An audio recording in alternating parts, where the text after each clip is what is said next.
Assalamualaikum warahmatullahi wabarakatuh.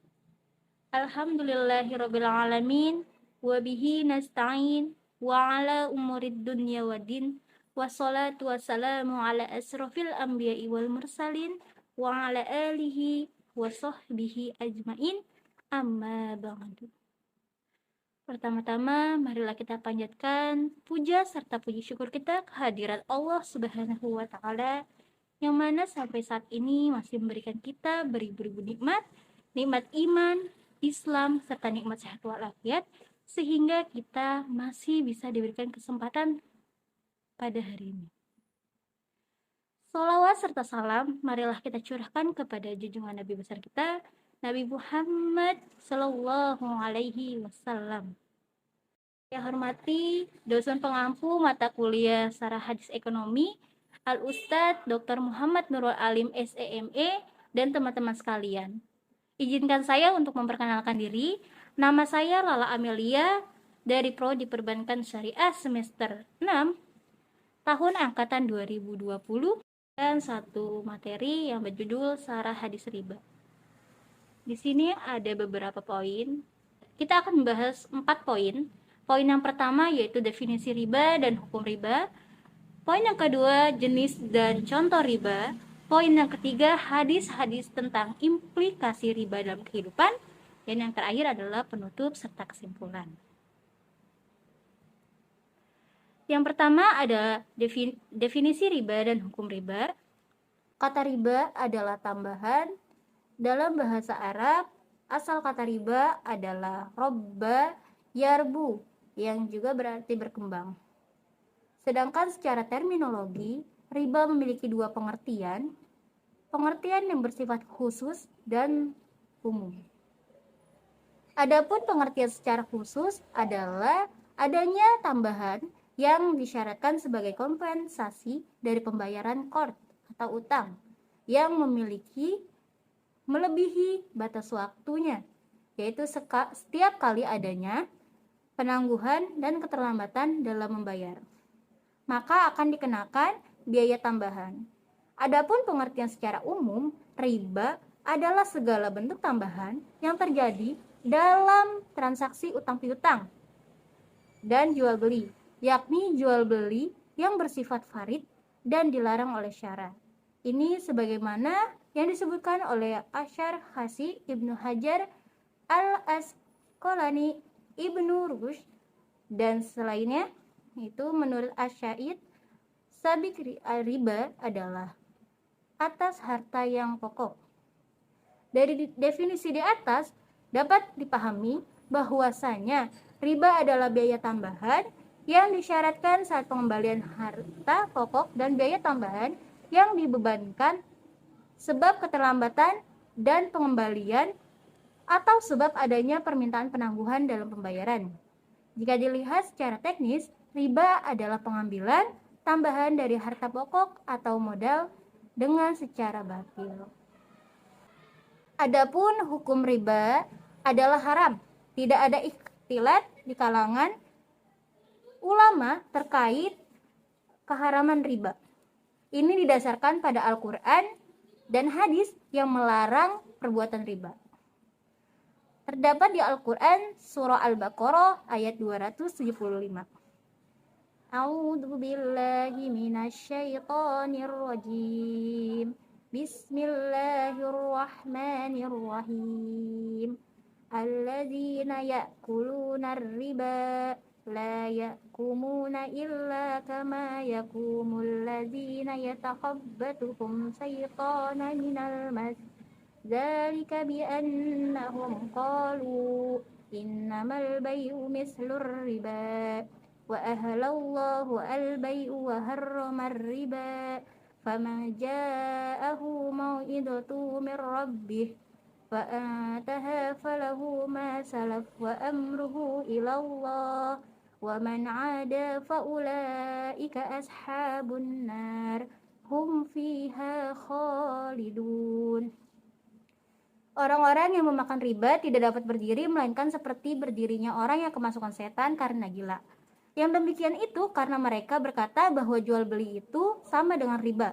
Padahal Allah telah menghalalkan jual beli dan mengharamkan riba. Barang siapa mendapatkan peringatan dari Tuhannya, lalu dia berhenti, maka apa yang telah diperolehnya dahulu menjadi miliknya, dan urusannya terserah kepada Allah. Barang siapa mengulangi maka mereka itu penghuni neraka, mereka kekal di dalamnya. Quran Surah Al-Baqarah ayat 275. Juga di dalam Al-Quran Surah Al-Baqarah ayat 278 sampai 279. Bismillahirrahmanirrahim. Ya ayyuhalladzina amanu taqullaha wa darul ma baqiya minar riba in kuntum mu'minin. Fa illam taf'alu fa'taku biharbi minallahi wa rasulih. Wa in tubdu falakum ru'usu amwalikum la tadlimuna wa la tudlamun. Yang artinya, wahai orang-orang yang beriman, bertakwalah kepada Allah dan tinggalkanlah sisa riba yang belum dipungut. Jika kamu orang beriman, jika kamu tidak melaksanakannya, maka umumkanlah perang dari Allah dan Rasulnya. Tetapi jika kamu bertaubat, maka kamu berhak atas pokok harta. Kamu tidak berbuat zalim, merugikan, dan tidak pula dirugikan.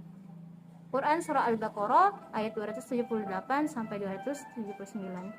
Kemudian di sini juga terdapat hadis dari Jabir. Bismillahirrahmanirrahim. An Jabir qala la'ana Rasulullah sallallahu alaihi wasallam akilar riba wa mu'akilahu wa katibahu wa syahidaihi wa qala hum sawa'u. Artinya, dari Jabir diriwayatkan bahwa ia berkata, Rasulullah sallallahu alaihi wasallam bersabda bahwa Rasulullah melaknat pemakan riba yang memberikannya, pencatatnya, dan saksi-saksinya. Rasulullah SAW mengatakan mereka itu sama. Hadis riwayat Muslim nomor 1598. Kemudian pembahasan yang kedua yaitu terkait jenis dan contoh riba. Riba secara umum terbagi menjadi dua jenis, yaitu riba nasi'ah dan riba fadl. Riba nasi'ah, Wahbah al-Juhaili menyebutkan bahwa riba nasi'ah didefinisikan oleh ulama Hanafiyah sebagai penambahan waktu penyerahan barang dan penambahan barang pada utang dalam penukaran dua barang berbeda jenis yang ditakar dan ditimbang, atau dua barang sejenis meskipun bukan barang yang ditakar atau ditimbang. Riba nasi'ah juga berarti tambahan yang disyaratkan dan diambil oleh orang yang memberi pinjaman dari orang yang meminjamkannya sebagai kompensasi atas adanya penangguhan. Sini ada dapat hadis. Bismillahirrahmanirrahim. Ani bani abasi yaqulu hadusani asamahu bnu Zaid an Rasulullah sallallahu alaihi wasallam qala la riba illa fin nasina. Artinya dari Ibnu Abbas diriwayatkan bahwa ia berkata, Usaimah Ibnu Zaid telah bercerita padaku bahwa Rasulullah SAW bersabda, tidak ada riba kecuali pada riba nasi'ah. Hadis riwayat Bukhari, Muslim, An-Nasai. Kemudian ada hadis terkait riba. Bismillahirrahmanirrahim. An Ubadati ibni Samit Qala Rasulullah sallallahu alaihi wasallam ad-dhahaba bid-dhahabi wal fidatu bil fidati wal burri bil burri was sa'iri bis sa'ir wat tamaru bil tamri wal mislu bimislihi sawa'u bisawa'i yadda biyadi fa idza talafat hadihi asnafu fabi'u kaifa sintu idza kana yadan biyadin. Artinya dari Ubadah ibnu Samit diriwayatkan bahwa ia berkata, Rasulullah SAW bersabda, emas dibayar dengan emas, perak dibayar dengan perak, gandum dibayar dengan gandum, tepung dengan tepung, kurma dengan kurma, dan garam dengan garam, harus dengan jumlah yang sama dan dari tangan ke tangan. Apabila terdapat perbedaan dalam hal macamnya, maka jualah terlebih dahulu lalu bayarlah dengan cash hasil dari penjualan tersebut. Hadis riwayat Muslim nomor 1587. Menurut sebagian ulama, riba itu terbagi menjadi 4. Yang pertama riba fadl, yang kedua riba qard, yang ketiga riba yad, dan yang keempat adalah riba nasai. Pertama, riba fadl. Apa sih teman-teman riba fadl itu? Riba fadl adalah menukarkan dua barang yang sejenis dengan tidak sama jumlahnya. Riba fadl terdapat dalam bentuk transaksi yang dilakukan melalui serah terima secara langsung dari tangan ke tangan. Di sini terjadi kelebihan atau tambahan terhadap nilai tukar salah satu komoditi yang mestinya termasuk dalam jenis yang sama dan keduanya memiliki nilai tukar yang sama. Kedua, yaitu riba qard.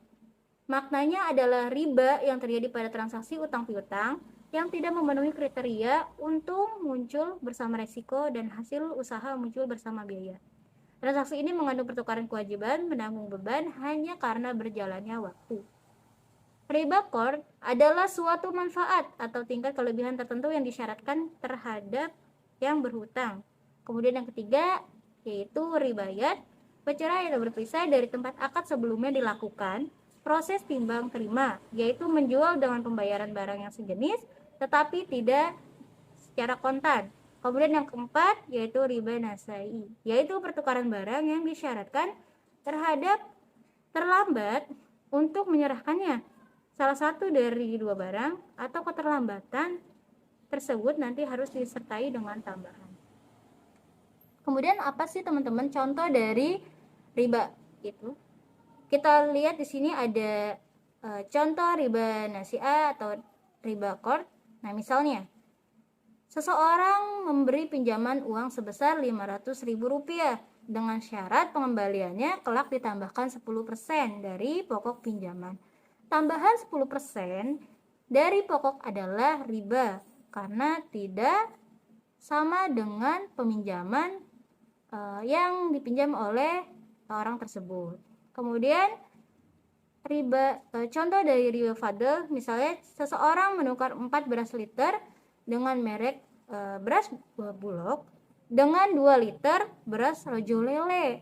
Nah, pertukaran tersebut termasuk riba sebab beras adalah sejenis dan tidak boleh dilebihkan salah satunya.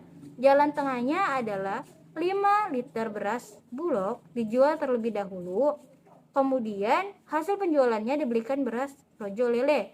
Contoh kedua yaitu menukar 10 gram emas 24 karat dengan 5 gram emas 22 karat. Ini termasuk riba karena nilainya atau harganya berbeda. Atau menukar 10 gram emas 22 karat dengan 20 gram emas 12 karat yang harganya sama. Ini juga termasuk riba karena ukurannya yang berbeda. Dan poin yang ketiga yaitu hadis-hadis tentang implikasi riba dalam kehidupan. Sejak 14 abad yang lalu, Rasulullah SAW bersabda.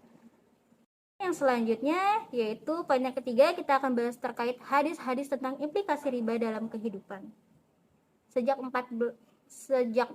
abad yang lalu, Rasulullah SAW telah memberikan himbauan kepada umatnya untuk menjauhi riba dan telah menjelaskan dampak negatif riba terhadap kehidupan baik di dunia maupun di akhirat.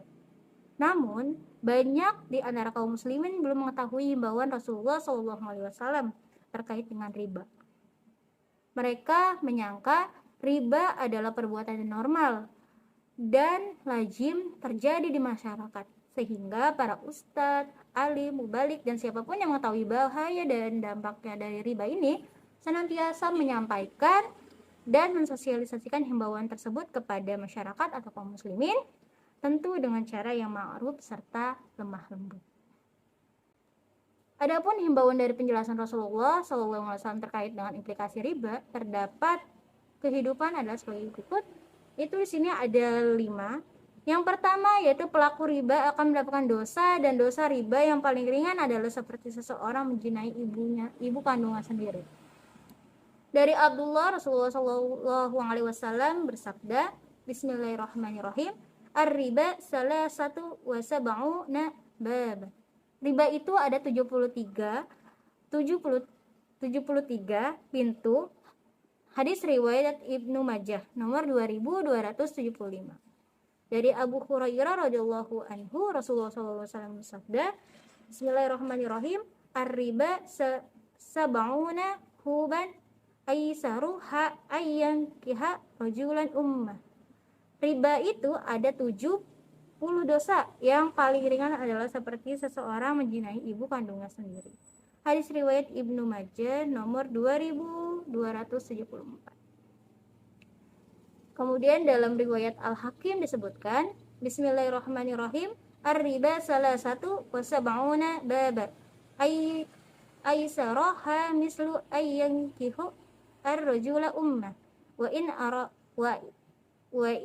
arba riba irdo ar-rajulil muslim. Riba itu ada 73 pintu atau dosa, yang paling ringan adalah semisal dosa seseorang yang menjinai ibu kandungnya sendiri. Hadis riwayat Al-Hakim nomor 2259. Kemudian yang kedua, memakan harta hasil riba lebih parah dari 33 kali berzina. Jeleknya perbuatan riba disebutkan oleh seorang tabi'in yang bernama Ka'ab al-Ahbar, seorang mantan pendeta Yahudi yang paham atap kitab-kitab Yahudi. Bahkan bisa mengetahui secara umum mana bagian yang sahih dan batil dari kitab tersebut. Az-Zahabi fi Alam An-Nubala 1981, Ka'ab radhiyallahu anhu menyatakan, Bismillahirrahmanirrahim, la'an azina salasatu wa salasina jamiyah ahaba ila min an akula dirham riba ya'lamullahu anna akaltuhu hina akaltuhu riba. Aku berzina sebanyak 33 kali, lebih aku suka daripada memakan 1 dirham riba, yang Allah tahu aku memakannya ketika aku memakan riba. Hadis riwayat Ahmad. Syekh Su'aib Al-Arud menyatakan bahwa sanad hadis ini sahih. Yang ketiga, masyarakat pelaku riba berhak mendapatkan ajab dari Allah Subhanahu wa taala. Jika riba sudah merajalela di masyarakat, maka masyarakat tersebut layak untuk mendapatkan ajab. Tersebarnya riba merupakan pernyataan tidak langsung. Kemudian yang keempat, doa orang pemakan riba sulit terkabul. Dalam hadis Abu Hurairah radhiyallahu anhu, Nabi SAW menceritakan ada seorang laki-laki yang telah menempuh perjalanan jauh sehingga rambutnya menjadi kusut dan berdebu. Lalu orang itu mengangkat tangannya ke langit seraya berdoa. Bismillahirrahmanirrahim. Ya Rabbi, wa ma da'amuhu haramu, wa ma sarabuhu harama, wa malbasuhu harama, wa ghadiya bil harama, fa'ata yustajabu bidzalika. Wahai Rabbku, padahal makanan dari barang yang haram, minumannya dari yang haram, pakaiannya dari yang haram, dan diberi makan dari yang haram, maka bagaimanakah Allah akan memperkenankan doanya? Hadis riwayat Muslim nomor 1014. Yang kelima, yaitu tubuh jasmani yang tumbuh dari harta yang haram kelak berhak untuk disentuh api neraka. Suatu waktu, Ka'ab pernah dinasihati oleh Rasulullah SAW. Bismillahirrahmanirrahim. Ya Ka'abnu ujrahu innahu la yarbu lahmu nabata min sohati ila kanati naru awulabih. Wahai Ka'ab bin Uzrah, sesungguhnya daging badan yang tumbuh berkembang dari sesuatu yang haram akan berhak dibakar dalam api neraka. Hadis riwayat At-Tirmizi nomor 514. Baik teman-teman, itu adalah materi yang saya sampaikan, bahwa di sini kesimpulannya dari penjelasan di atas bahwa riba adalah istilah yang berasal dari bahasa Arab yang berarti kelebihan atau tambahan. Namun dalam konteks syariah Islam, arti riba adalah mengkerucut pada kelebihan dari pokok utang. Kelebihan dari pokok utang inilah yang membedakan riba dengan transaksi jual beli yang dikenal dengan keuntungan. Wallahu a'lam. Sekian dari saya, kurang lebihnya mohon maaf. Wabillahi taufiq wal hidayah. Wassalamualaikum warahmatullahi wabarakatuh.